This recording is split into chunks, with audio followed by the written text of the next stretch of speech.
साथियों SSC GD की आज की ट्रिप में जो क्वेश्चंस आपसे पूछे गए हैं उन सभी क्वेश्चंस को देखेंगे और किस टाइप के साथियों क्वेश्चंस पूछे जा रहे हैं, कहां कहां से किन किन टॉपिक से साथियों क्वेश्चंस पूछे जा रहे हैं, सब आज की इस क्लास में हम लोग यहाँ पर देखेंगे। तो अगर साथियों अभी तक आपकी परीक्षा नहीं हुई है और आप चाहते हैं कि एसएससी जीडी के एग्जाम में इतना आप पढ़ लें कि कम से कम आपका फाइनल लिस्ट में नाम आ जाए, आपको जो आपने पोस्ट भरी थी वो पोस्ट आपको मिल जाए, तो इस वीडियो को साथियों पूरा देखिएगा। इस वीडियो से आपको बहुत हेल्प मिलेगी आपके एग्जाम को आपको क्रैक करने के लिए। तो क्लास आपकी साथियों शुरू हो चुकी है और पहला क्वेश्चन आपकी स्क्रीन पर आ चुका है। आपसे पूछा जा रहा है साथियों कि जो खाने योग्य ना हो। सबसे पहले यहाँ पर हम लोग हिंदी के क्वेश्चंस देखेंगे, उसके बाद सामान्य ज्ञान के और मैथ और रीजनिंग के साथियों वो कॉन्सेप्ट मैं आपके लिए लाया हूँ जिनको अगर आप देख लेते हैं तो एग्जाम में साथियों कुछ बचता ही नहीं है, फिर सब कुछ वहां पर मैं आपका कवर कर डालूंगा। तो पहला क्वेश्चन है कि जो खाने योग्य ना हो उसके लिए एक शब्द क्या होगा, तो उसको साथियों अखाद्य कहा जाता है। क्या कहा जाता है? अखाद्य कहा जाता है। उसके बाद देखिए कि निम्नलिखित में से कौन सा शब्द स्त्रीलिंग में प्रयुक्त हुआ है। तो जब हम बात करें देखिए आचार्य भी आपका पुल्लिंग है, हंस भी आपका पुल्लिंग है, पंडित भी साथियों शब्द पुल्लिंग है, लेकिन ऋतु शब्द स्त्रीलिंग है। स्त्रीलिंग है तो यही आपका सही जवाब हो जाता है। चलिए साथियों ऐसे अटपटे क्वेश्चन भी कुछ आ रहे हैं, एक दो क्वेश्चन इस टाइप के भी आ रहे हैं कि रज्जू शब्द का अर्थ क्या है। तो रज्जू को हम लोग क्या कहते हैं साथियों? रस्सी कहते हैं। रज्जू का मतलब क्या होता है? रज्जू का मतलब साथियों रस्सी होता है, आप लोग ध्यान रखेंगे।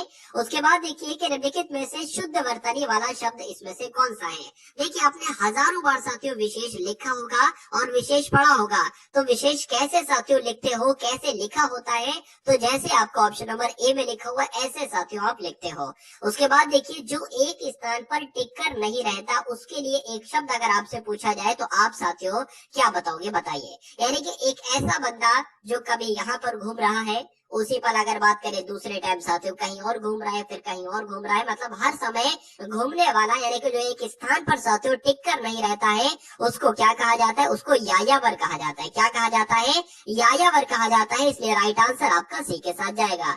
अज्ञान की अगर बात करें, इसका तद्भव शब्द साथियों आपसे पूछा जा रहा है, तो अज्ञान की अगर बात करें अनजान भी कह सकते हैं और अजान भी कह सकते हैं। राइट आंसर आपका जो जाएगा वो ऑप्शन नंबर ए के साथ जाएगा। उसके बाद देखिए पोषक का उपयुक्त विपरीतार्थक शब्द साथियों क्या होगा। यानी कि यहाँ पर आपसे जो पूछा गया है वो पोषक का विलोम पूछा गया है। पोषक का विलोम क्या होता है?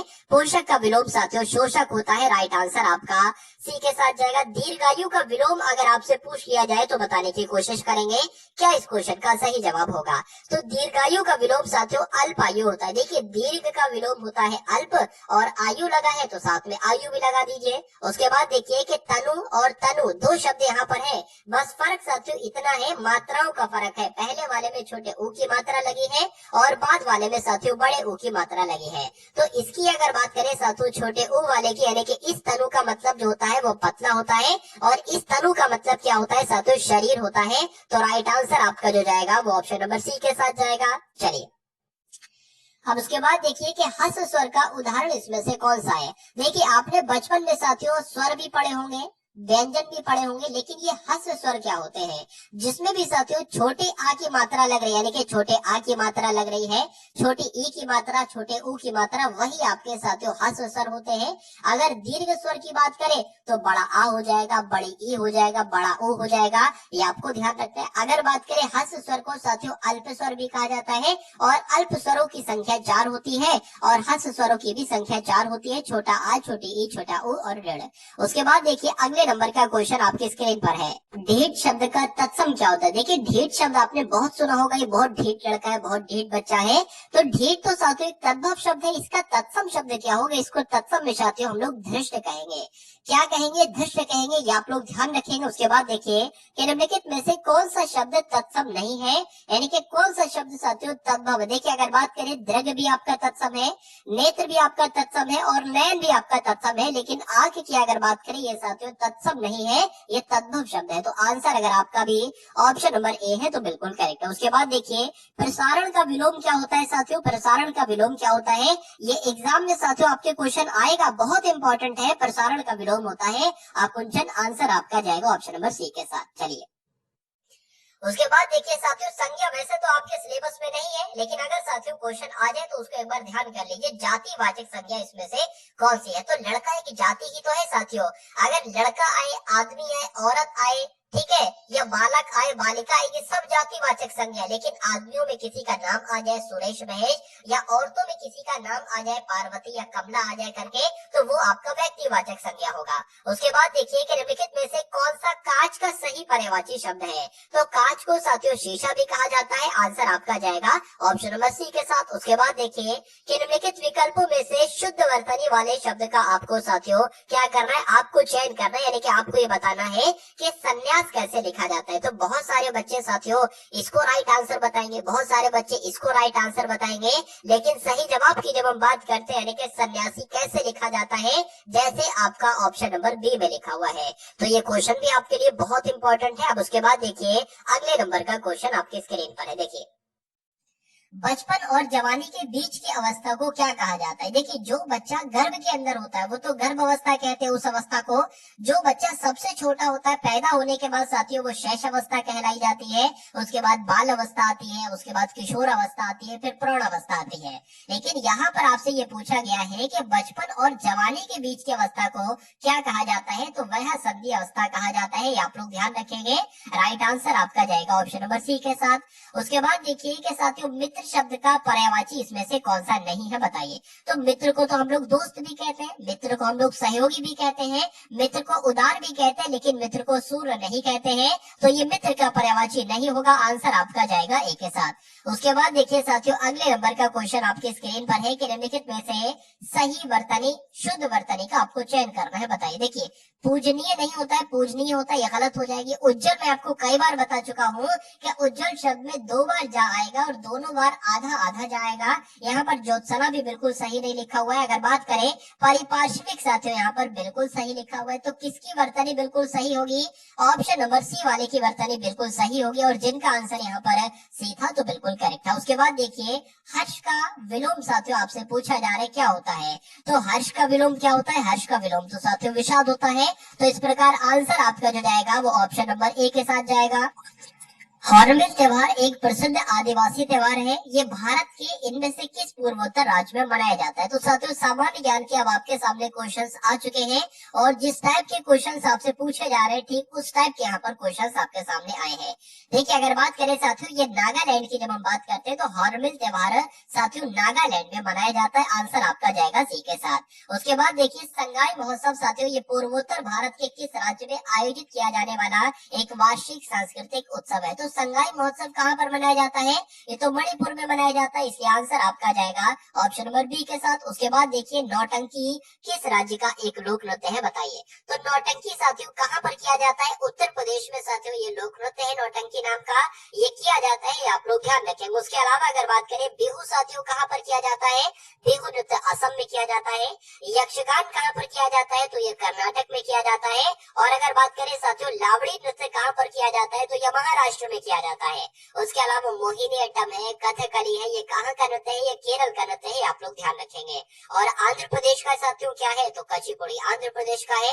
उसके बाद देखिए अगले नंबर का क्वेश्चन आपके स्क्रीन पर है कि रामखेलिया किस राज्य का एक लोक नृत्य है, बताइए। तो रामखेलिया तो साथियों कहाँ पर किया जाता है, ये बिहार में किया जाता है, इसलिए सही जवाब आपका जो जाएगा वो ऑप्शन नंबर सी के साथ जाएगा। चलिए उसके बाद देखिए डांडिया की अगर बात करें, डांडिया नाम आपने बचपन से सुन रखा होगा कि डांडिया एक नृत्य है, एक डांस है जो कहाँ पर किया जाता है, जो गुजरात में किया जाता है, इसलिए सही जवाब अगर आपका है ऑप्शन नंबर सी के साथ तो बिल्कुल करेक्ट है। इनमें से किस संगीत वाद्य यंत्र में कीबोर्ड होता है, बताइए। बताइए किसमें साथियों होता है, घतम में, संतूर में, हारमोनियम में या शहनाई में। तो अगर बात करें साथियों हारमोनियम में, आप लोग ध्यान रखेंगे जो संगीत वाद्य यंत्र है इसमें कीबोर्ड होता है। आंसर आपका जाएगा ऑप्शन नंबर सी के साथ। अब उसके बाद देखिए नेक्स्ट नंबर का क्वेश्चन आपकी स्क्रीन पर है। चलिए पंडित जसराज किस क्षेत्र में विख्यात है, यानी कि पंडित जसराज की जब हम बात करते हैं तो साथियों ये अगर बात करें ये किस क्षेत्र में प्रसिद्ध है, ये आपसे पूछा जा रहा है। तो ये तो एक शास्त्रीय संगीतकार है। कौन है, ये शास्त्रीय संगीतकार है पंडित जसराज। और एक प्रश्न आपसे पूछा जाता है कि पंडित जसराज का संबंध किस घराने से है, तो मेवाती घराने से पंडित जसराज जी का संबंध है, ये भी आप लोग ध्यान रखेंगे। उसके बाद देखिए कि निम्नलिखित में से कौन सा युग्म सही सुमेलित नहीं है? एक तरफ कलाकार है और एक तरफ साथियों कौन है? वाद्य यंत्र है। बताइए। चलिए देखिए यहाँ पर अगर बात करें साथियों, आप लोग ध्यान रखेंगे कि किशन महाराज का संबंध किससे है? तबले से है।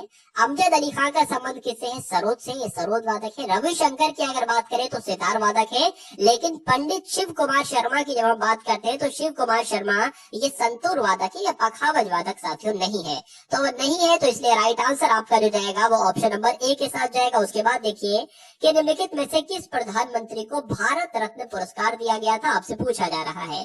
तो वो कौन से प्रधानमंत्री थे? उनका नाम क्या था? उनका नाम मोरारजी देसाई था साथियों, जिनको भारत रत्न दिया गया। और ये भारत का सर्वोच्च नागरिक सम्मान है, ये आप लोग ध्यान रखेंगे। ठीक है, चलिए तो जिनका भी आंसर कुल मिला के ऑप्शन नंबर बी है तो बिल्कुल करेक्ट है। संयुक्त राष्ट्र सुरक्षा परिषद में कितने कितने सदस्य हैं? कितने स्थायी सदस्य हैं और कितने अस्थायी सदस्य हैं? तो संयुक्त राष्ट्र सुरक्षा परिषद में साथियों 5 तो स्थायी सदस्य हैं और 10 साथियों अस्थायी सदस्य। ये पॉइंट आपको मालूम होना चाहिए, आप लोग ध्यान रखेंगे। निम्नलिखित में से किस संगठन का मुख्यालय सुमेलित नहीं है? बताइए। चलिए तो क्या साथियों आपका राइट आंसर होगा? बताने की कोशिश करेंगे आप सभी लोग, बताइए। चलिए तो पहली बात देखिए, जो कुछ पॉइंट आपको ध्यान रखना है, पहली बात आपको ये ध्यान रखना है साथियों, क्या ध्यान रखना है कि यूनिसेफ का मुख्यालय कहाँ पर है? न्यूयॉर्क में है। उसके अलावा अगर बात करें, देखिए ओपेक का मुख्यालय ज्यूरिक में नहीं है क्योंकि ओपेक का मुख्यालय वियना में है। तो कौन सा सुमेलित नहीं है? ऑप्शन नंबर बी वाला सुमेलित नहीं है। अब बी वाला सुमेलित नहीं है तो यही आपका बिल्कुल सही जवाब हो जाएगा। उसके अलावा अगर वर्ल्ड बैंक की बात करें तो इसका मुख्यालय वॉशिंगटन डीसी में है। नाटो के मुख्यालय की अगर बात करें तो साथियों बेल्जियम के ब्रुसेल्स में। इतनी बात आपको साथियों ध्यान रखना है। अब उसके बाद देखिए अगला प्रश्न आपके स्क्रीन पर है कि भारत में आपातकाल की घोषणा करने का अधिकार किसके पास है? बताइए। तो ये अधिकार तो साथियों राष्ट्रपति के पास है, इसलिए आंसर आपका जो जाएगा वो ऑप्शन नंबर सी के साथ जाता है। अब उसके बाद देखिए कि यदि कोई राज्य संवैधानिक तरीके से संचालन में विफल होता है तो वहां राज्य आपातकाल लागू किया जा सकता है। इनमें से कौन सा राज्य आपातकाल की घोषणा साथियों कर सकता है? आपसे पूछा जा रहा है। तो कौन कर सकते हैं साथियों? भारत के राष्ट्रपति कर सकते हैं, इसलिए सही जवाब आपका जो जाएगा वो ऑप्शन नंबर सी के साथ जाएगा। उसके बाद देखिए भारतीय संविधान के किस अनुच्छेद के तहत सार्वजनिक नियोजन के मामले में अफसरों की समानता की गारंटी प्रदान की गई है? तो अफसरों की समानता की बात साथियों कौन से अनुच्छेद में की गई है? अनुच्छेद 16 में की गई है।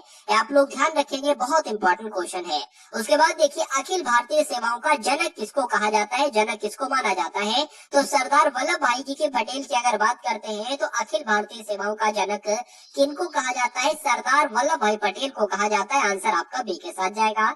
रॉलेट एक्ट में साथियों पारित किया, यानी कि रॉलेट एक्ट की अगर बात करें तो ये कब पारित किया गया? ये 1919 में पारित किया गया। ये आप लोग ध्यान रखेंगे, सही जवाब आपका सी के साथ। चलिए जलियांवाला बाग हत्याकांड इनमें से किस शहर में हुआ था? तो ये तो साथियों बच्चा बच्चा जानता है क्या?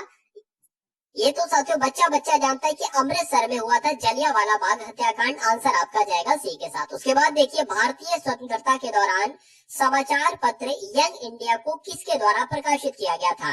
तो यंग इंडिया को साथियों किसके द्वारा प्रकाशित किया गया था? महात्मा गांधी जी के द्वारा प्रकाशित किया गया था। ये आपको मालूम होना चाहिए। आंसर आपका सी के साथ जाएगा। वर्तमान में संविधान की 8वीं अनुसूची में कितनी भाषाएं सम्मिलित है? ये आपसे साथियों पूछा जा रहा है। तो वर्तमान समय में कितनी भाषाएं सम्मिलित है? 22 भाषाएं सम्मिलित है। आंसर आपका जो जाएगा वो ऑप्शन नंबर डी के साथ जाता है। उसके बाद देखिए काला सोना साथियों क्या, यानी कि किसको काला सोना कहा जाता है? ये आपसे कुल मिलाकर यहाँ पर पूछा जा रहा है। बताइए तो पेट्रोलियम को क्या कहा जाता है? काला सोना कहा जाता है। आंसर आपका जो जाएगा वो ऑप्शन नंबर बी के साथ जाएगा। और जिनका आंसर यहाँ पर बी है तो बिल्कुल करेक्ट भाई, बहुत बढ़िया, वेरी गुड क्लास। तो अब उसके बाद देखिए यहाँ पर रीजनिंग के क्वेश्चन आपके स्टार्ट हो चुके हैं। पहले हम लोग रीजनिंग के क्वेश्चंस देखेंगे, उसके बाद साथियों मैथ के क्वेश्चंस यहाँ पर हम लोग देखेंगे। तो रीजनिंग का पहला क्वेश्चन आपकी स्क्रीन पर है साथियों। यहाँ पर सबसे पहले 9 है, उसके बाद 14 आ गया है, उसके बाद 34 आ गया है, फिर 114 है। तो आपको बताना है इसी क्रम में यहाँ पर साथियों कौन सा नंबर होगा प्रश्नवाचक चिन्ह की जगह पर, और उसके बाद 1714 आ जाएगा। देखिए कभी भी साथियों यहाँ पर अगर बात करें 9 से 14 हुआ है तो हर बच्चा बता देगा कि 9 से 14 हुआ है साथियों, यहाँ पर कितना बड़ा है? 5 बड़ा है, ठीक है। 14 से 34 हुआ है, एकदम से कितना बढ़ गया साथियों? 20 बढ़ गया। और 34 से 14 हुआ है साथियों तो 4 में से 4 जाएगा, कितना बचेगा? 0 बचेगा। 11 में से साथियों 3 जाएगा तो कितना बचेगा? 8 बचेगा। यानी कि पहले 5 बढ़ा, फिर उसके बाद 20 बढ़ गया, उसके बाद 80 बढ़ा दिया गया, उसके बाद यहाँ पर साथियों क्या बढ़ेगा, आप एक चीज देख रहे होगे साथियों, ये इसका 4 गुना हुआ, ये जो 20 आया है, फिर इसका 4 गुना हुआ है, ये 80 आ गया है, और फिर इसका 4 गुना होगा साथियों, तो 4 अट्ठे 32, यानी कि 320 यहाँ पर आना चाहिए। यानी कि कहा जा सकता है कि 9 में साथियों 5 जोड़ा तो 14 आ गया, 14 में 20 जोड़ा तो 34 आ गया, 34 की अगर बात करें, 34 की अगर बात करें साथियों, 34 में 80 जोड़ा तो 114 है, और 114 में साथियों 320 जोड़ेंगे तो यहाँ पर जो नंबर आएगा वो हमें मिल जाएगा, तो 4 और 0 4 आ जाएगा, 1 और 2 साथियों 3 आ जाएगा, और 3 और 1 आपका 4 आ जाएगा। क्या साथियों यहाँ पर 434 ऑप्शन में है? तो बिल्कुल साथियों 434 ऑप्शन में है, तो यही आपका बिल्कुल सही जवाब हो जाता है। अब उसके बाद देखिए अगले नंबर का क्वेश्चन आपकी स्क्रीन पर है।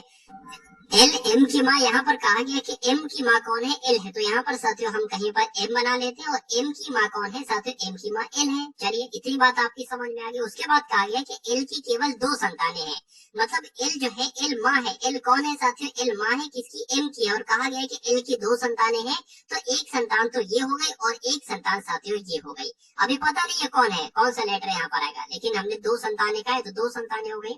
उसके बाद कहा गया कि एम की बहन एन है। क्या? एम की बहन, यानी कि एम की बहन कौन है? एन है। तो कुल मिला के कहा जा सकता है ये फीमेल है, एक तरीके से इतना मालूम पड़ गया है। तो एल की 2 संतानें हैं, एम और एन, एन बेटी है। उसके बाद कहा गया है कि के की बेटी एन है। के कहाँ पर है? के की बेटी एन है, के हम यहाँ पर बना लेंगे। क्यों? क्योंकि साथियों के की बेटी एन है, यानी कि इसका मतलब ये हुआ कि एल और के आपस में पति पत्नी है, ये पति है और ये पत्नी है, और इन दोनों की 2 संतानें हैं, केवल 2 संतानें हैं, एम और एन, एन बेटी है। अब उसके बाद देखिए जेड के का पोता है, यानी कि जेड जो है साथियों वो के का पोता है। अब देख लीजिए ये बेटा है, ठीक है, के का बेटा ये है, तो के का बेटा ये है, और एम का बेटा कौन होगा? एम का बेटा साथियों जेड होगा। तभी तो कहा गया है कि जेड जो है ना, जेड ये के का पोता है, तो के का पोता कौन होगा? पहले तो के का बेटा जो होगा उसका बेटा होगा साथियों पोता। तो कुल मिला के यहाँ तक आपको समझ में आ गया। उसके बाद कहा गया है कि जेड की माँ ओ है। जेड क्या है? जेड ये है, तो जेड का पिता तो ये है, यानी कि इसकी पत्नी साथियों होगी ओ, और कह सकते हैं इसकी जब पत्नी हो जाएगी ओ तो ये इसकी बेटा माँ होगी, जेड की माँ होगी, ठीक है। अब उसके बाद कहा गया कि एन से किस प्रकार संबंधित है ओ, यानी कि एन क्या कहेगा ओ को? एन आपकी ये है, एन का भाई ये है, और एन की यानी कि अपने भाई की बीवी के बारे में पूछ रहा है। अपने भाई की बीवी को क्या कहा जाता है साथियों? तो भाई भाभी कहा जाता है। राइट आंसर आपका जो जाएगा वो ऑप्शन नंबर बी के साथ जाएगा। अब उसके बाद देखिए अगले नंबर का क्वेश्चन आपकी स्क्रीन पर है। देखिए इस टाइप के साथियों सवाल को करने के लिए यहाँ पर आप लोग देख सकते हैं क्या कैसे होगा।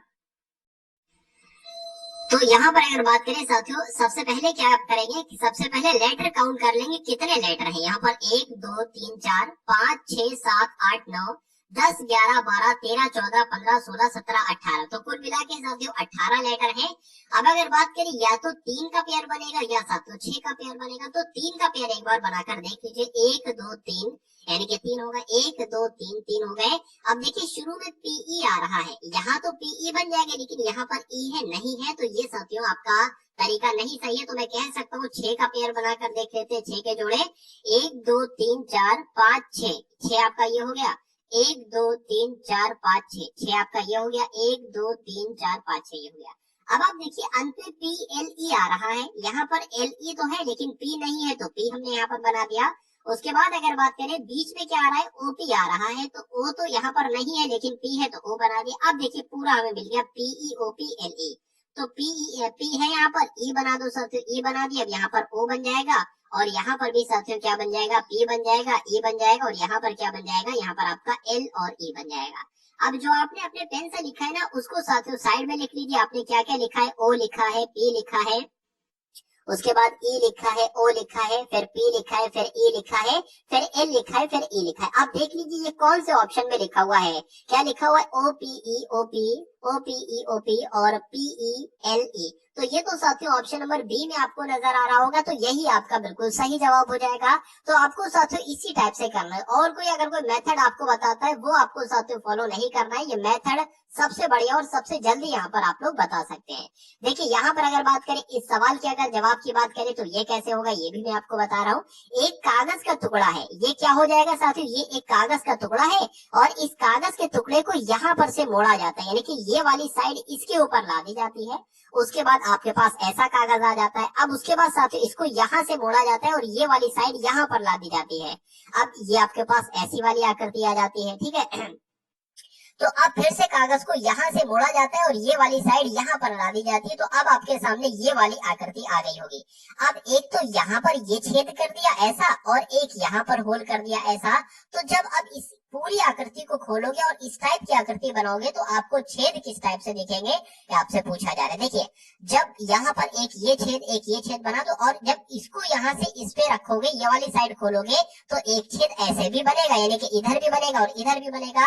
और मैं आपको दोबारा से बता देता हूँ, देखिए छोटा सा एक छेद यहाँ पर है तो साथियों यहाँ पर भी हो जाएगा, यहाँ पर है ना तो साथियों यहाँ पर भी आपको वो एक तरीके से कटिंग दिखेगी। अब आप देख लीजिए साथियों, ठीक है। अब जब यहाँ पर है ना तो वो चीज जब खुलेगी तो यहाँ पर भी वो चीज दिखेगी और वो चीज साथियों यहाँ पर भी दिखेगी और वो चीज साथियों यहाँ पर भी दिखेगी। तो ऐसे चारों में कहाँ पर आपको दिख रही है, यहाँ पर तो कोई कटिंग नहीं है तो ये नहीं हो सकता। यहाँ पर अगर बात करें, यहाँ पर अलग कटिंग है और यहाँ पर अलग कटिंग है, इसलिए ये नहीं हो सकता। यहाँ पर भी साथियों यहाँ पर नहीं कटिंग है। यहाँ पर आप देख पा रहे हो चारों तरफ कटिंग है, चारों तरफ साथियों यहाँ पर एक तरीके से कटिंग है। और उसके अलावा अगर बात करें, यहाँ छेद, यहाँ होल आया है तो यहाँ पर भी आएगा, यहाँ पर भी आएगा, यहाँ पर भी आएगा और यहाँ पर भी साथियों 4 होल आपको दिख पा रहे हैं। तो कुल मिला के आंसर आपका जो जाएगा वो ऑप्शन नंबर बी के साथ जाएगा। और जिनका भी आंसर यहाँ पर ऑप्शन नंबर बी है तो बिल्कुल करेक्ट है। अब उसके बाद देखिए अगले नंबर का साथियों क्वेश्चन आपकी स्क्रीन पर आ चुका है। देखिए और बताइए सही जवाब आपका यहाँ पर क्या होगा। देखिए यहाँ पर अगर बात करें, अच्छे लेवल का क्वेश्चन है और अच्छा बच्चा साथियों इस टाइप के क्वेश्चन को नहीं कर पाता है, लेकिन बहुत आसानी तरीके से मैं आपको यहाँ पर साथियों समझाऊंगा और पूरा सवाल बहुत अच्छे से यहाँ पर हम लोग कर लेंगे। 6 दोस्त यहाँ पर A B C D E F एक वृत्त में इसके केंद्र की ओर अभिमुख होकर एक दूसरे के सम्मुख यानी बैठे हैं। तो कुल मिला के साथियों हम ये बना लेंगे। कितने लोग हैं यहाँ पर साथियों, 6 लोग हैं। देख लेते हैं, 1 2 ठीक है, 3 4 और 5 और 6, ये 6 लोग हैं। कहा गया है कि सी और डी एक दूसरे के निकट बैठे हैं। तो सी और डी, देखिए अब हमें एक दूसरे सर्किल की जरूरत होगी। वो क्यों होगी वो मैं आपको बता रहा हूँ। यहाँ पर सबसे पहले कर लीजिए 1 2 आपका 3 4 5 और 6। हमें इसलिए जरूरत है, कहा गया है कि सी और डी एक दूसरे के निकट बैठे हैं। मान लीजिए हमने कहाँ पर सी बनाया, सी हमने यहाँ पर बनाया और ई हमने यहाँ पर बनाया, ई हमने यहाँ पर बनाया, अंदर को बना रहे, नीचे जगह नहीं इसलिए। अब क्या पता, अब देखिए ई के बाएं ओर बैठा है सी, क्या पता साथियों ई के दाएं ओर सी बैठा हो, ठीक है। तो हम वो भी एक तरीके से बना ले रहे हैं। यहाँ पर ई बन जाएगा, यहाँ पर आपका सी बन जाएगा। जो भी हमारा सही होगा आगे बढ़ेगा उसको हम लेकर चलेंगे, बाकी एक को कट कर देंगे। तो सी और डी एक दूसरे के निकट बैठे हैं। बी और एफ भी एक दूसरे के निकट बैठे हैं। तो अभी हमें नहीं कह सकते बी एफ कहाँ पर बैठाना है। उसके बाद कहा गया कि ई ठीक बी के सामने बैठा है, यानी कि अगर ई ये बैठा है तो बी साथियों यहाँ पर बैठा है। ई अगर यहाँ पर बैठा है तो बी कहाँ पर बैठा है, बी यहाँ पर बैठा है। ये इतनी सी बात कही गई है। उसके बाद कहा गया है कि बी के बाएं बैठा है एफ। बी कहाँ पर है, बी यहाँ पर है। बी का बायां किधर होगा, बी का बायां ये होगा। और बी का बायां आपका किधर होगा साथियों, ये होगा। बी का बायां ये तो दाएं हो जाएगा। तो बी के बाएं ये है और यहाँ पर एफ बैठा है। बी का बायां ये है, यहाँ पर एफ बैठा है। उसके बाद देखिए ई और एफ के बीच में कौन बैठा है, तो ई ये हो गया, एफ ये हो गया। अभी और हम ऊपर का जो हमने छोड़ रखा था ना उसको देख लीजिए, सी और डी। अब एक बार दोबारा से पढ़िए, सी और डी एक दूसरे के निकट बैठे हैं। तो सी और क्या लिखा है यहाँ पर, सी और डी एक दूसरे के निकट बैठे हैं। तो डी तो अभी तक साथियों हम लोगों ने बनाई नहीं। अच्छा, इसको हमने छोड़ दिया था, इसलिए छोड़ दिया था शायद कि कहाँ पर बनाना है। सी और डी एक दूसरे के निकट बैठे हैं, तो सी यहाँ पर बैठा है तो डी यहाँ पर बैठा होगा। उसके बाद कहा गया कि बी और एफ भी एक दूसरे के निकट बैठे हैं, तो बी और एफ को हमने बैठा दिया था, ऐसा था, ठीक है ना। उसके बाद कहा गया है कि बी और एफ एक दूसरे के निकट बैठे, बिल्कुल निकट बैठे हैं।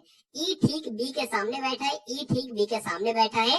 बी के बाएं बैठा है एफ, बी के बाएं बैठा है एफ। और ई और एफ के बीच में कौन बैठा है, ई ये हो गया, एफ आपका ये हो गया। तो देखिए अब ए से कहां तक था, एफ तक था।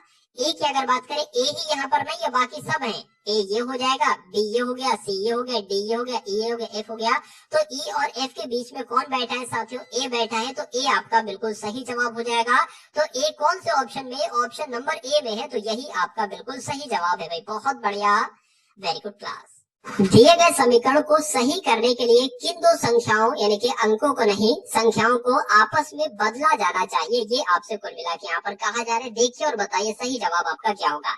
यानी कि यहाँ पर कुल मिला के आपको 53 लाना है, 53 लाना है। तो 8 की जगह पर 14, 14 की जगह पर 8 रख दे तो क्या 53 आ जाएगा। 8 की जगह पर 3, 3 की जगह पर 8 रख दे, ऐसा करना होगा। तो साथियों कुल मिला के हम नीचे से चलेंगे, जल्दी आंसर आपको हो सकता है मिल जाए, क्योंकि एग्जामिनर ये चाहता है कि बच्चा पहले इसको सॉल्व करेगा, उसका समय जाएगा, इसको सॉल्व करेगा, इसको सॉल्व करेगा, समय जाएगा। तो कुल मिला के इस टाइप के सवालों को नीचे से साथियों आप क्या करेंगे, सॉल्व करेंगे। तो 5 की जगह पर 3 और 3 की जगह पर 5 आपको रखना है। 5 लिखा हुआ है, 5 की जगह पर 3 आ जाएगा, गुणा आ जाएगा, 40 आ जाएगा, भाग अगर बात करें 8 आ जाएगा, और प्लस 3 लिखा हुआ है, 3 की जगह पर 5 आ जाएगा।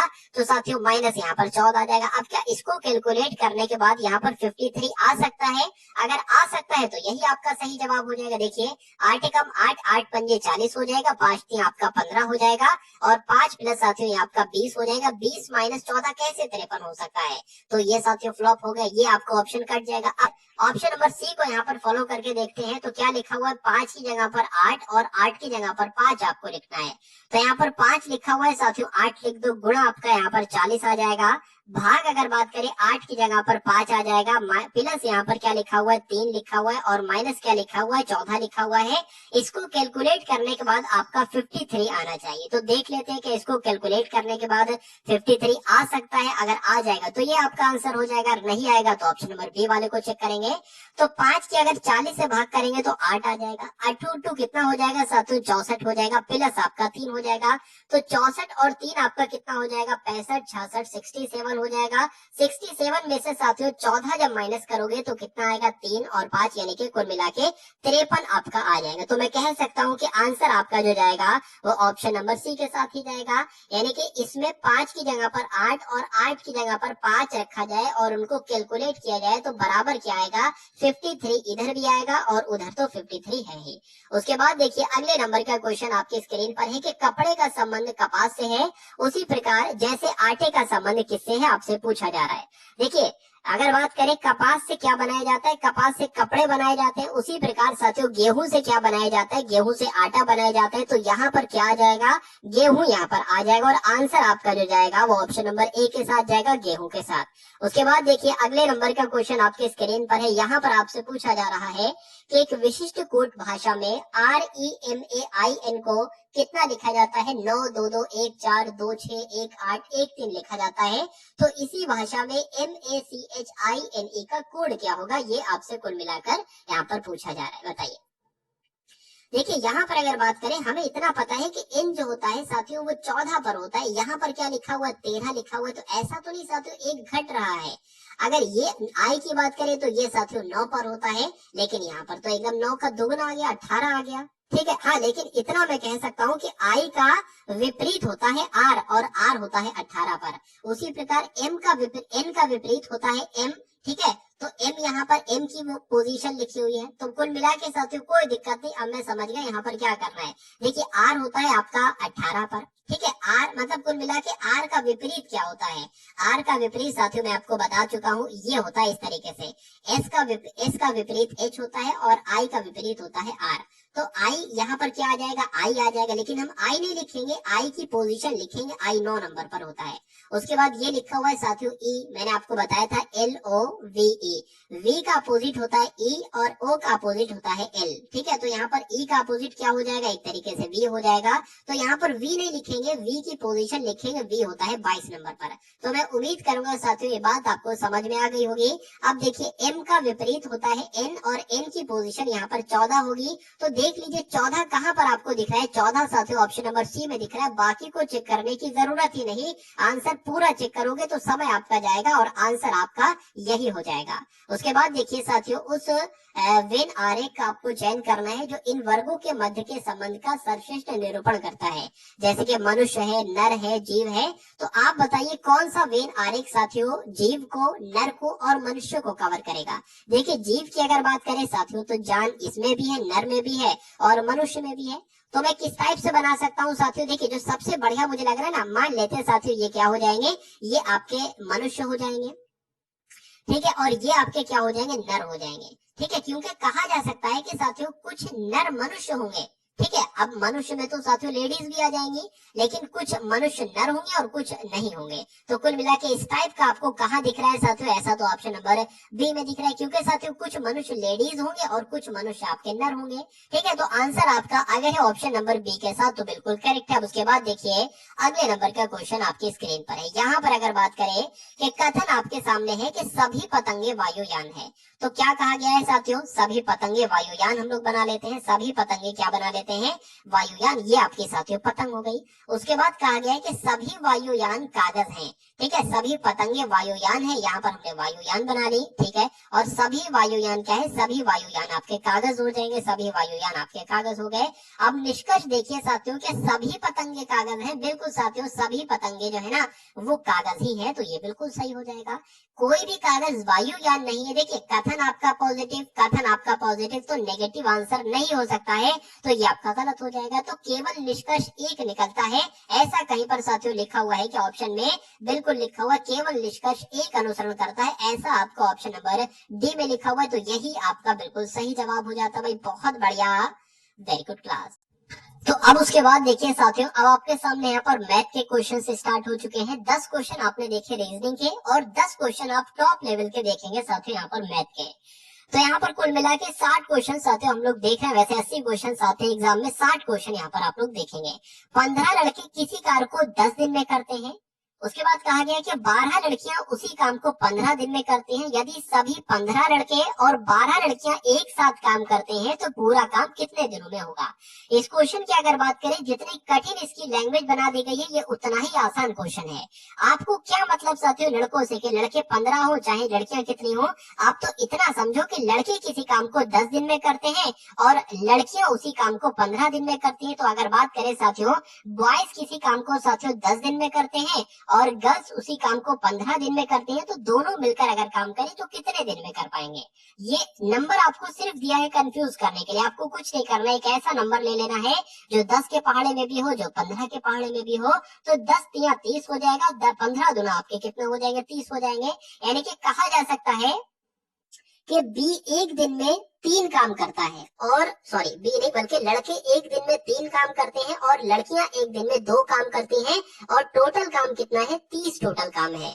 तो जब ये दोनों एक दिन में अगर बात करें 5 काम करेंगे और टोटल काम 30 है, तो टोटल काम 30 है और एक दिन में 5 काम हो रहा है, तो 30 काम कितने दिन में हो पाएगा, 6 दिन में हो पाएगा। तो 6 आपका राइट आंसर हो जाएगा, और 6 कौन से ऑप्शन में है, तो ऑप्शन नंबर सी में है। अब उसके बाद देखिए अगला प्रश्न आपके स्क्रीन पर है, इसको देखिए साथियों और इसको सॉल्व करने की कोशिश कीजिए और राइट आंसर बताइए क्या हो सकता है।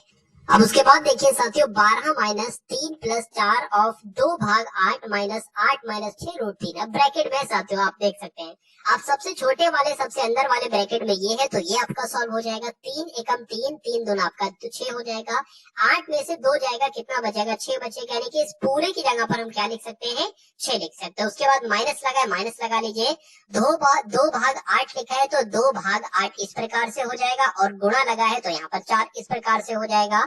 4 एकम 4, 4 दूना आपका 8 हो जाएगा, और 2 से ये 2 कैंसिल आपका हो जाएगा। तो कुल मिला के साथियों यहाँ पर अगर बात करें क्या बचेगा, यहाँ पर आपका साथियों 1 बचेगा। ठीक है, यहाँ पर आपका साथियों कितना बच जाएगा, यहाँ पर आपका 1 बच जाएगा। तो यहाँ पर अब आपका साथियों 1 आ जाएगा, और प्लस करके यहाँ पर कितना आ जाएगा, 3 आ जाएगा। तो ये कितना हो जाएगा साथियों, ये आपका कितना हो जाएगा, ये आपका हो जाएगा एक तरीके से 4 माइनस 6। तो 4 माइनस 6 साथियों कितना होता है, एक तरीके से माइनस का आपका 2 हो जाएगा। ठीक है, माइनस का यहाँ पर अब आपका 2 आ गया, और अब ये सारी चीजें आपने सॉल्व कर ली हैं। ठीक है, माइनस का आपका 2 आ जाएगा। अब देखिए यहाँ पर ये 12 हमने यहाँ पर लिखा और माइनस है, और ये आपका क्या माइनस का एक तरीके से 2 है, तो माइनस माइनस आपका प्लस हो जाएगा। यानी कि 12 प्लस 2 बराबर कितना हो जाएगा, 14 हो जाएगा, और 14 ही आपका बिल्कुल सही जवाब हो जाएगा। तो जिनका भी आंसर यहाँ पर ऑप्शन नंबर बी है तो बिल्कुल करेक्ट है। उसके बाद देखिए अगले नंबर का क्वेश्चन आपके स्क्रीन पर है, देखिए और बताइए सही जवाब आपका क्या होगा। तो इसको सॉल्व कीजिए, उसके बाद इसको, उसके बाद इसको। तो सबसे पहले इसको सॉल्व कर लेते हैं। देखिए यहाँ पर क्या लिखा हुआ है, 1/4 लिखा हुआ है, तो यहाँ पर सादा सादा साथियों 1/4 आ जाएगा। गुणा लगा हुआ है, गुणा यहाँ पर आ जाएगा, और 3/4 लिखा है तो 3 यहाँ पर 4 आ जाएगा। अब इसको सबसे पहले सॉल्व करो, 4 की 1 से गुणा करो और उसमें 1 जोड़ो, यानी कि 4 एकम 4 और 1 है 5 बटे क्या आ जाएगा, 5 बटे आपका 4 आ जाएगा। और गुणा यानी कि ऑफ का मतलब गुणा होता है, तो यहाँ पर 2/5 आ जाएगा। अब इतना साथियों आपके सामने आ चुका है। अब ऐसा कीजिए, इसको ही आप सॉल्व करा लीजिए। क्या, इसको ही आप साथियों सॉल्व करा लीजिए। तो 1/4 जैसे लिखा है वैसे लिख देंगे। उसके बाद अगर बात करें, यहाँ पर देखिए कि इस 5 से ये 5 आपका कैंसिल हो रहा है, और ये 2 एकम 2, 2 दूना आपका 4 हो जाएगा। तो यहाँ पर तो 1/4 1/2 आ जाएगा। अब गुणा साथियों 3/4 आप यहाँ लिखेंगे, और यहाँ पर अगर बात करें इस भाग को गुणा के निशान में बदलेंगे, और ये 1/2 है ना, तो 2 बटे यहाँ पर 1 हो जाएगा। अब इसको और सॉल्व कर लीजिए, 2 एकम 2, 2 दूना आपका कितना हो जाएगा, 4 हो जाएगा। अब ऊपर क्या रहेगा साथियों, ऊपर सिर्फ आपका 3 रहेगा, और नीचे आपका क्या रहेगा, 8 रहेगा। तो इस पूरे की जगह पर क्या आया साथियों, 3/8 आया, यानी कि इस पूरे की जगह पर क्या आ जाएगा, 3/8 आ जाएगा। अब साथियों इसको सॉल्व आप कर लो। क्या, अब इसको सॉल्व कर लो। इसको कैसे करोगे, तो 3/4 है तो 3/4 लिख लिया। भाग लगा हुआ है तो साथियों देखिए 3 एकम 3 और 2 कितना हो जाएगा, 5/3 आ जाएगा। लेकिन गुणा लगाओगे 5/3 नहीं लिखोगे, यह काम कीजिए, ऑफ लगा हुआ है ना, यहाँ पर कर लेते हैं। 3/4 जैसा लिखा है 3/4 लिख लो। यहाँ पर भाग का निशान, भाग का निशान 3 एकम 3, तो 5 बटे यहाँ पर क्या आ जाएगा, 3 आ जाएगा। अब यहाँ पर ऑफ मुझे देखिए, ऑफ की अगर बात करें तो गुणा आ जाएगा, और 4 बटे यहाँ पर 5 आ जाएगा। अब अगर बात करें इस 5 से ये 5 आपका कैंसिल हो जाएगा। अब अगर बात करें, देखिए अब आपके सामने क्या आ गया, 3/4 भाग आ गया ना, तो इसको गुणा में कर लो, और ये 4/3 है तो 3 बटे यहाँ पर 4 आ जाएगा। अब अगर बात करें, अब यहाँ पर साथियों क्या आ जाएगा, 3 3 9/16 आ जाएगा।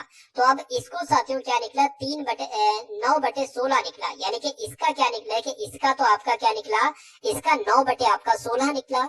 भाग का निशान लगाए, भाग का निशान लगा दिया, इसका क्या निकला था, 3/8 निकला था। तो यहाँ पर आपका 3/8 हो जाएगा। अब माइनस लगाकर साथियों इसको आप सॉल्व कर लीजिए। 1 की गुणा 1 से करोगे, 4 की गुणा 2 से करोगे, तो 1/2 आ जाएगा, और -1 बटे कितना आ जाएगा, 4 दूना 8 आपका ये आ जाएगा। ठीक है, इतनी बात आपको साथियों समझ में आ गई। अब इसको कैलकुलेट कर लेते हैं। इसको भी ऐसा करो, 8 बना लो। इसको 8 बनाने के लिए 4 से गुणा करोगे, तो इसमें भी 4 से गुणा करोगे। अब नीचे भी 8 है, यहाँ भी 8 है, यहाँ भी 8 है, तो साथियों 8 हो जाएगा। 4 में से 1 जाएगा ना, 4 में से 1 जाएगा, 3 बचेगा। तो यहाँ पर क्या आ जाएगा, आपका 3/8 यहाँ पर आ जाएगा। चलिए 3/8 आपका ये लिखा हुआ है, ठीक है, 3/8 का ये लिखा हुआ है, ये भाग का निशान, इसको गुणा में कर लीजिए, और इसकी साथ उल्टा पलटी कर दीजिए। 9/16 लिखा था तो 16/9 हो जाएगा। तो 3/8 जैसा ये लिखा था इसको वैसे लिखने दो। अब यहाँ पर है 8 एकम 8 और 8 दूना 16, यहाँ पर है 3 एकम 3, 3 दूना आपका 3 3 आपका 9 हो जाएगा।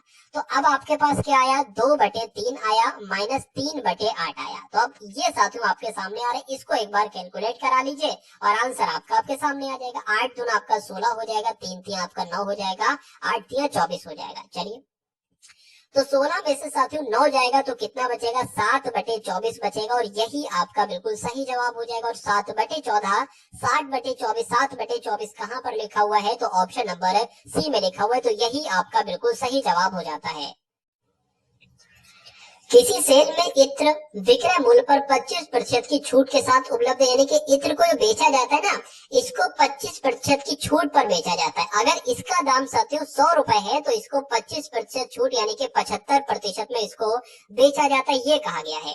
यदि सेल में इत्र का मूल्य यानी कि जब 75% में उसको बेचा जाता है 25% की छूट देने के बाद, तो वो कितने का बेचा जाता है, 6873 का बेचा जाता है, 6873 का बेचा जाता है। तो इत्र का मूल विक्रय रूप क्या होगा, यानी कि अगर छूट ना दी जाए 100% में बेचा जाए तो उसका मूल्य क्या होगा। तो साथियों 75% की वैल्यू 6873 है। आप किसकी निकालो, आप 100% की वैल्यू निकालो। तो 75 यहाँ पर आ जाएगा, 100 की गुणा कर दीजिए, 100% आपको निकालना है, ये आपका 4 आ जाएगा, ये आपका 3 आ जाएगा। इसको कट करें, 3 दूना आपका साथियों 6 हो जाएगा, 3 दूना आपका 6 हो जाएगा, या आपका 3 दूनी 27 हो जाएगा, यहाँ पर 3 एकम 3 आ जाएगा। तो अब आपके पास साथियों 2291 बचा है, और यहाँ पर 4 से इसकी गुणा कर दीजिए, 4 एकम 4 हो जाएगा, 4 नीम आपका 36 हो जाएगा, 4 दूना 8 और 11 आपका ये हो जाएगा, यहाँ पर आपका 9 आ जाएगा। तो 9164 आपका आंसर जाएगा, जो कि ऑप्शन नंबर सी में, और यही आपका बिल्कुल सही जवाब हो जाता है। उसके बाद देखिए अगले नंबर का क्वेश्चन आपकी स्क्रीन पर है, देखिए और बताइए साथियों सही जवाब यहाँ पर आपका क्या होगा। यहाँ पर लिखा हुआ है कि अमन अपनी आय का 74% खर्च करता है। यदि उसका व्यय 30% बढ़ जाए और बचत 25% बढ़ जाए तो उसकी आय में कितने प्रतिशत की वृद्धि होगी। देखिए यहाँ पर 3 चीजों की बात की गई है। यहाँ पर एक तो साथियों आय की बात की गई है, उसके बाद यहाँ पर साथियों खर्च की बात की गई है, और यहाँ पर साथियों बचत की एक तरीके से बात की गई है। 3 चीजों की यहाँ पर बात की गई है। कहा गया है कि अमन की आय का 74% वो खर्च कर देता है। मान लीजिए साथियों उसकी आय 100 है, और जब वो 74% खर्च कर देता है तो कितनी बचती है साथियों, उसकी बचत कितनी होती है, 26 की उसकी बचत होती है। उसके बाद कहा गया है कि यदि उसके व्यय कितना करता है साथियों, व्यय एक तरीके से खर्च एक ही होता है। तो जब वो 74 रुपए खर्च करता है लेकिन 30% बढ़ जाता है, अगर उसके व्यय को, उसके खर्च को 30% बढ़ा दिया जाता है, तो पहले तो इसका 30% कितना होगा ये निकाल लो, या ऐसे निकाल लो 130% निकाल लो, हमें ये पता चल जाएगा कि 74% से वो कितना बढ़ाता है। इस जीरो से आपका ये जीरो कट जाएगा। ठीक है, चलिए अब 74 की गुणा साथियों की काम कीजिए, 13 से कर लीजिए, 4 3 आपका 12 आ जाएगा, 4 3 आपका 21 हो जाएगा, और 2 यहाँ पर 22 आ जाएगा, और यहाँ पर आपका 74 आ जाएगा, 2 आ गया, 6 आ गया, और यहाँ पर 9 आ गया, यानी कि और पॉइंट लगा था, मतलब कुल मिला के नीचे 10 है अगर, तो एक नंबर के बाद पॉइंट लग जाएगा। तो मैं कह सकता हूँ कि 74 उसका खर्च था, और 30% जब उसका खर्च बढ़ा है तो 96.2 उसका खर्च हो गया है। उसके बाद कहा गया कि बचत को अगर 25% बढ़ा दिया जाए, बचत अभी तो साथियों 26 है, अब जब बचत में यानी कि 26 में कितनी बढ़ोतरी करेंगे, 25% की बढ़ोतरी करेंगे, तो 125% की वैल्यू निकाल लीजिए, 5 हो जाएगा, ये 4 हो जाएगा, एक सेकेंड, ये आपका कितना हो गया, ये आपका 4 हो गया। ठीक है, और अगर बात करें इसको कट करें ना, तो 26 पंजे साथियों कितना हो जाएगा, 130 आपका हो जाएगा, और 130 की 4 से भाग दोगे तो 4 3 आपका 12 आ जाएगा, 4 दूना आपका साथियों कितना आ जाएगा, 8 आ जाएगा, 4 दूना 8 आ जाएगा। ठीक है, पॉइंट लगेगा 4 5 में, यानी कि कुल मिला के 32.5 आपका आ जाएगा। अब फिर से एक बार सवाल को समझिए। कहा गया था कि अमन अपनी आय का 74% खर्च करता है, यानी कि उसकी आय 100 है, और 74 जब खर्च करता है तो जाहिर सी बात है बचत वो 26 की करेगा। उसके बाद कहा गया कि उसके खर्च में यानी कि उसके व्यय में 30% बढ़ा दिया जाता है, तो 74 से 30% बढ़ाया तो 96.2 आ गया। उसके बाद कहा गया कि उसकी बचत में भी 25% की वृद्धि की जाती है, तो जब बचत में 25% की वृद्धि की तो 32.5 आया। तो उसकी आय में कितने प्रतिशत की वृद्धि हुई ये आपसे कुल मिला के पूछा जा रहा है, यानी कि यहाँ पर अब कौन सा नंबर आएगा, यहाँ पर कौन सा नंबर आया, अरे भाई इसका और इसका टोटल ही तो आया एक तरीके से, यानी कि 26 को और 74 को जोड़ोगे तभी तो ये 100 आया है। तो अब की आय क्या होगी, इन दोनों को साथियों जोड़ दो, आपका यहाँ पर जो नंबर आएगा वो आ जाएगा, तो 2 और 5 7 हो जाएगा, पॉइंट लग जाएगा, 6 और 2 8 आ जाएगा, बिल्कुल सही, 9 और 3 आपका 12 आ जाएगा, यानी कि अब उसकी साथियों कितनी आय होगी, 128.7 होगी। अब पूछा क्या गया है, उसकी आय में कितने प्रतिशत की वृद्धि हुई, तो पहले तो 100 थी, अब कितनी हो गई, 128.7 हो गई, यानी कि 28.7 की वृद्धि हुई। तो यही आपका बिल्कुल सही जवाब हो जाएगा। इसको प्रतिशत में नहीं बदलेंगे क्योंकि ये तो पहले से ही मामला सब प्रतिशत में ही चल रहा था। तो जिनका भी आंसर, जो लोग भी यहाँ पर ऑप्शन नंबर ए के साथ है तो बिल्कुल करेक्ट भाई, बहुत बढ़िया, वेरी गुड क्लास। एक वर्ष पूर्व ए और बी की आयु कितनी थी साथियों, 4:3 थी, यानी कि ए की आयु अगर 4 थी तो बी की आयु कितनी थी, 3 थी। एक वर्ष पहले की बात चल रही है, यानी कि ए की आयु हो सकता हो 40 हो तो बी की आयु 30 हो। उसके बाद कहा गया कि अब से 7 वर्ष पश्चात, यानी कि 7 वर्ष के बाद उनकी आयु का अनुपात कितना हो जाता है, 9:7 हो जाता है। तो बी की वर्तमान आयु कितनी होगी आपसे पूछी जा रही, तो ए की वर्तमान आयु भी बता देंगे और बी की वर्तमान आयु भी बता देंगे। यहाँ पर अगर बात करें कि एक वर्ष पहले ए की आयु मान लेते हैं 4x थी और बी की आयु कितनी थी, 3x थी। तो हम अगर बात करें, देखिए ये 4x है और ये आपके 3x है, ये ए और बी की आयु है लेकिन एक वर्ष बाद की। तो एक वर्ष अगर हम इसमें जोड़ देते हैं तो ये क्या बन जाएगी, ये वर्तमान टाइम की साथियों उम्र एक तरीके से बन जाएगी, ठीक है ना। वर्तमान आयु यहाँ पर बन जाएगी। और यहाँ पर कहा गया है कि 7 वर्ष के बाद एक की आयु कितनी हो जाती, 9 हो जाती। तो हम ये नहीं कर सकते कि इसमें 7 और जोड़ दें और इसका ये अनुपात बराबर हो जाए, कोई दिक्कत नहीं है साथियों, 7 इसमें भी जोड़ना पड़ेगा। देखिए अभी ये 1 वर्ष पहले की उम्र थी, तो जब इसमें 1 जोड़ देंगे तो ये वर्तमान समय की उम्र निकल आएगी। हमें जो अनुपात दिया गया उसके बराबर हमें करना है ना, और ये अनुपात 7 वर्ष बाद का है, तो इसमें भी हमें 7 वर्ष तो जोड़ना पड़ेगा, तभी तो ये दोनों बराबर हो पाई, वरना बराबर कहे कैसे सकते हैं।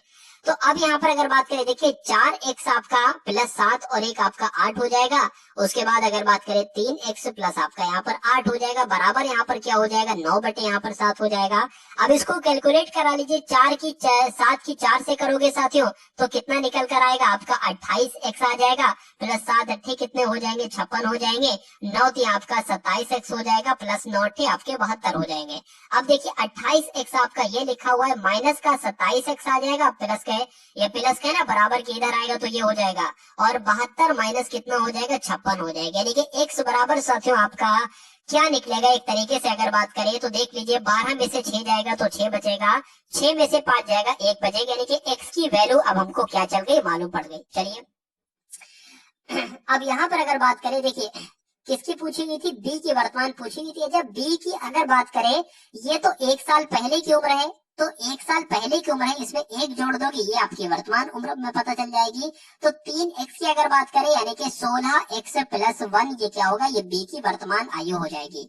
तो 16 थी आपका कितना हो जाएगा, 32, 16 थी आपका कितना हो जाएगा, 48 हो जाएगा, 48 और 1 आपका 49 हो जाएगा। तो ये तो बी की उम्र निकलेगी। अगर आपसे ए की उम्र पूछता ना, तो ए की उम्र भी साथियों बतला देते। ए की अगर बात करें 4x प्लस 1 है, यानी कि 16 चौक आपका 64, 64 और आपका 1 65 हो जाएगा।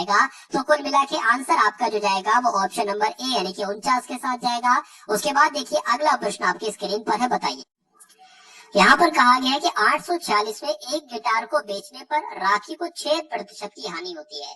देखिए यहाँ पर कहा गया 6% की हानि होती है, यानी कि वो गिटार साथियों 94% में बेची गई है, और 94% की वैल्यू क्या दे रखी है, 846 दे रखी है।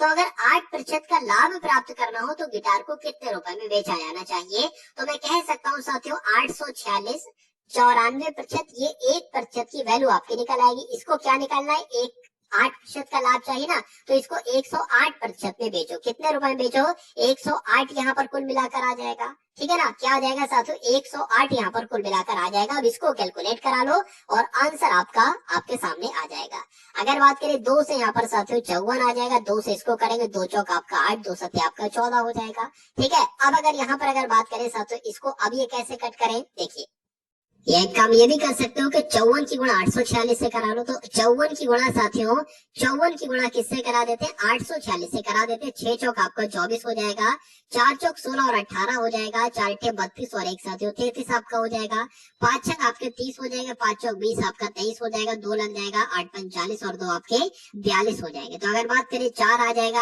8 आ जाएगा, 6 आ जाएगा, 5 आ जाएगा, 4 आ जाएगा।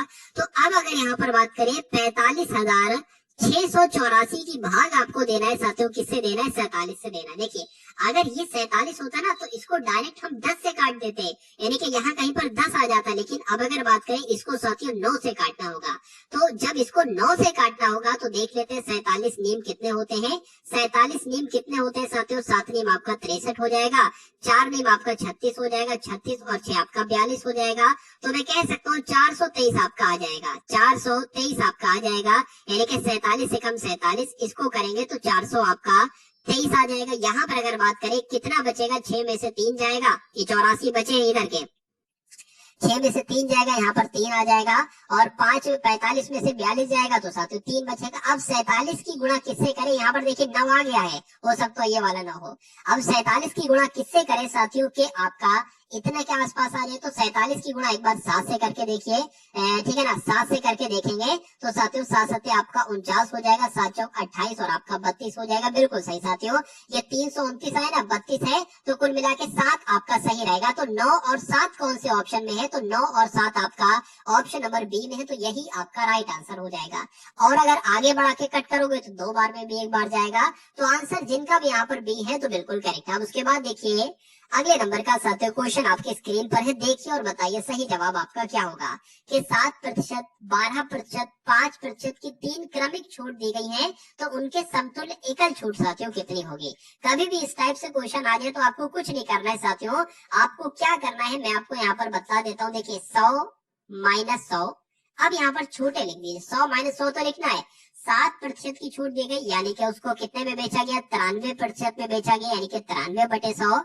उसके बाद साथियों गुणा आ जाएगा, 12% की अगर बात करें छूट दी गई यानी कि 88 बटे कितना आ जाएगा, 88/100 आ जाएगा। 5% की छूट दी गई यानी कि साथियों 95/100 आ जाएगा। अब इसको कैलकुलेट कर लो, आंसर आपका आपके सामने आ जाएगा। इस 100 से साथियों ये आपका 100 कट जाएगा, अब ये 100 मौजूद है, इस 100 यानी कि जो इसको कैलकुलेट करके आएगा ना उसको हम 100 में से घटाएंगे। अब अगर ये तो 100 कट गया, इसकी अगर बात करें यहाँ पर 19 आ जाएगा और यहाँ पर कितना आ जाएगा साथियों, एक तरीके से 20 आ जाएगा।